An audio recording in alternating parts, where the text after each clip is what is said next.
Good morning, students. Now we will see the next part, that is microbes in industrial products. जैसे पहले वाले slides में हमने देखा था कि माइक्रोब्स का जो यूज़ था हाउस होल्ड प्रोडक्ट्स में किस तरीके से हो रहा था। अब देखेंगे कि इसका इंडस्ट्रियल यूज़ क्या है। तो माइक्रोब्स जो होते हैं इससे ह्यूमन बींग के लिए बहुत सारे वैल्यूएबल प्रोडक्ट्स जो हैं इससे बनाए जाते हैं। The main example is the beverages and the antibiotics are some examples. Beverages का मतलब है जैसे rum, wine, vodka, beer, this all are called as the beverages. और एंटीबायोटिक्स का मतलब आपको पता ही है, this all are some examples. और production of an industrial scale, अब इंडस्ट्रीज़ में इनको बनाना, तो यह इंडस्ट्रियल स्केल पे इनको बनाना, उसके लिए हमको माइक्रोब्स जो है उसको बहुत बड़े पैमाने पर उसको ग्रो करना पड़ेगा। तो व्हेन दिस माइक्रोब्स जो हैं इनको लार्ज स्केल में ग्रो करने के लिए लार्ज वेसल्स की ज़रूरत पड़ती है। और ये लार्ज जो बड़े बड़े वेसल्स हैं they are called as fermenters. Now you can see the image of the fermenters over here. ये देखिए बड़े बड़े इंडस्ट्रीज़ में इस तरीके के वेसल्स होते हैं या ये बड़े बड़े बर्तन हैं जिसके के अंदर ये माइक्रो ऑर्गेनिजम्स जो हैं वो ग्रो करते हैं। और जो प्रोडक्ट्स हैं जैसे कि बेवरेजेस हैं या एंटीबायोटिक्स हैं उसको ये प्रोड्यूस करते हैं। So these are called as the fermenters. देखिए इस इमेज को अच्छे से देख लीजिए, कई बार इसका इमेज आ जाती है एंड आपको ये लेबल करने को दिया जाता है कि व्हाट इट इज़। तो this are the fermenters. Now will see what are the fermented beverages, यानी कि जो बेवरेजेस जो कि फर्मेंटेशन के द्वारा बनते हैं। तो माइक्रोब स्पेशली जैसे कि yeast have been used from time immemorial, हमेशा से ही जो बेवरेजेस जैसे कि वाइन है, बियर, विस्की, ब्रांडी, रम, इन सब को बनाने के लिए जो था ज़्यादा करके यीस्ट का ही इस्तेमाल होता था। और जो सेम यीस्ट जो कि हमको ब्रेड बनाने के समय लगती थी, कौन सी यीस्ट हमको ब्रेड बनाने के समय लगती थी? That is saccharomyces cerevisiae. ठीक है, तो सैक्रोमाइसिस सर्विसी का ही जो कि ब्रेड बनाने में यूज़ होता था उसी का ही यूज़ यहाँ पर बेवरेजेस बनाने में भी किया जाता है। And now it is also called as brewer's yeast is used for the fermenting the malted cereal and the fruit juices to produce alcohol। अब डिपेंडिंग कि हम किस तरीके का रॉ मटेरियल यूज़ कर रहे हैं और उसकी प्रोसेसिंग किस तरीके से हो रही है, हम उसमें डिस्टिलेशन कर रहे हैं या डिस्टिलेशन नहीं कर रहे हैं, उसी के हिसाब से, उसकी प्रोसेसिंग के ही हिसाब से जो अल्कोहलिक ड्रिंक्स हैं वो प्रोड्यूस होते हैं। Very first if you see, यहाँ पर आप देखिए एक टेबल बनी हुई है, raw material and the name of the beverage. अगर हम बार्ले माल्ट जिसको कि हम जौ कहते हैं उसका यूज़ करते हैं तो जो बेवरेज बनता है दैट इज़ द बियर। और फ्रूट जूस का यूज़ करते हैं दैट इज़, तो उससे जो बेवरेज बनेगा that is wine and brandy.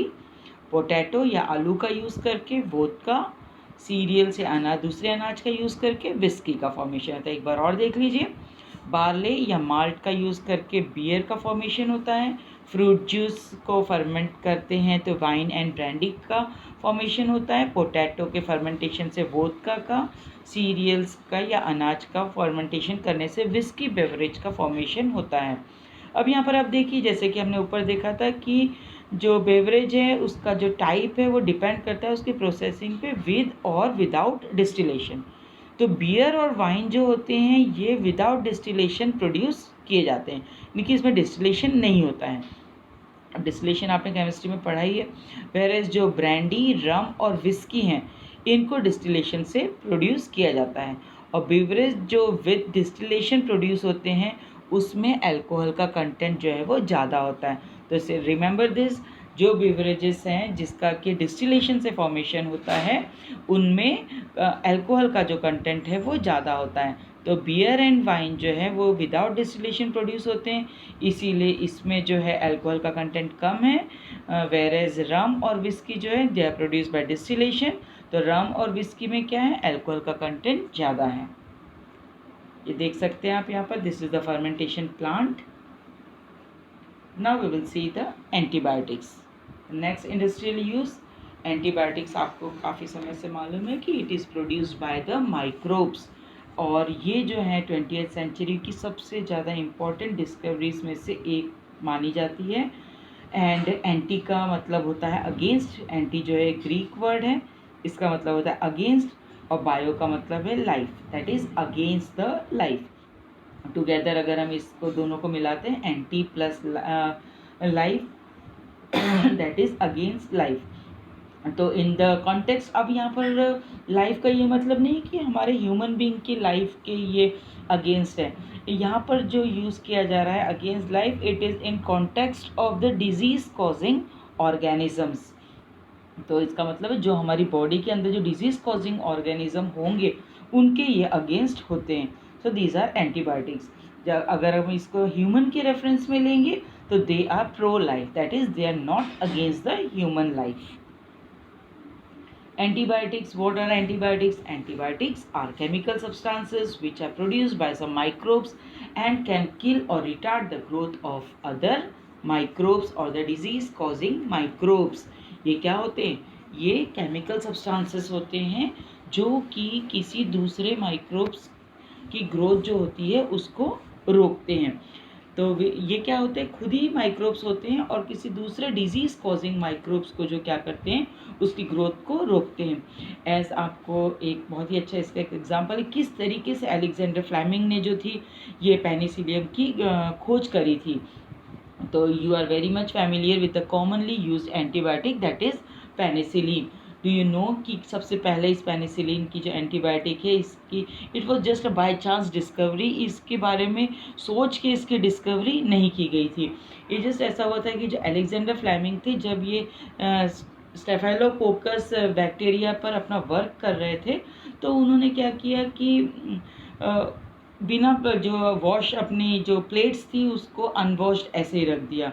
तो उस अनवॉश्ड कल्चर में उन्होंने कुछ मोल्ड्स को ग्रो करते हुए देखा।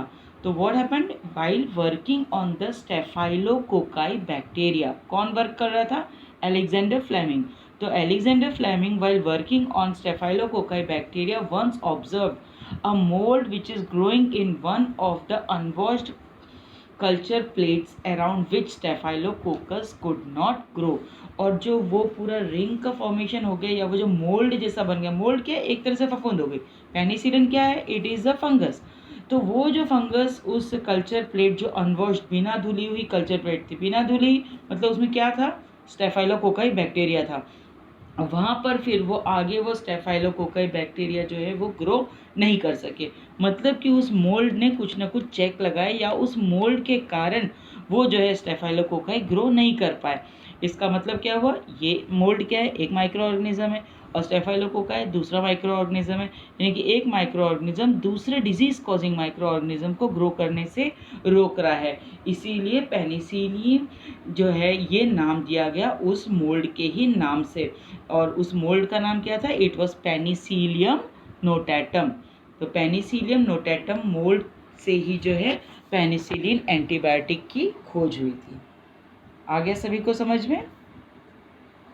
However its full potential as an effective antibiotic, है ना, जब अलेक्जेंडर फ्लेमिंग ने इसको खोज किया तो एकदम से उसका फुल पोटेंशियल में उसका एंटीबायोटिक के रूप में यूज़ नहीं हुआ।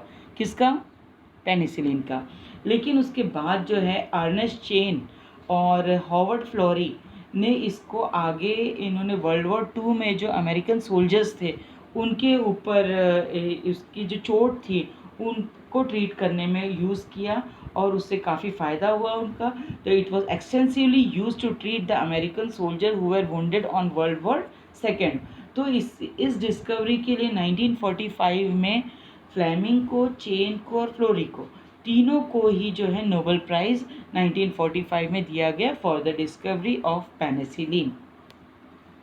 After penicillin other antibiotics were also purified from other microbes.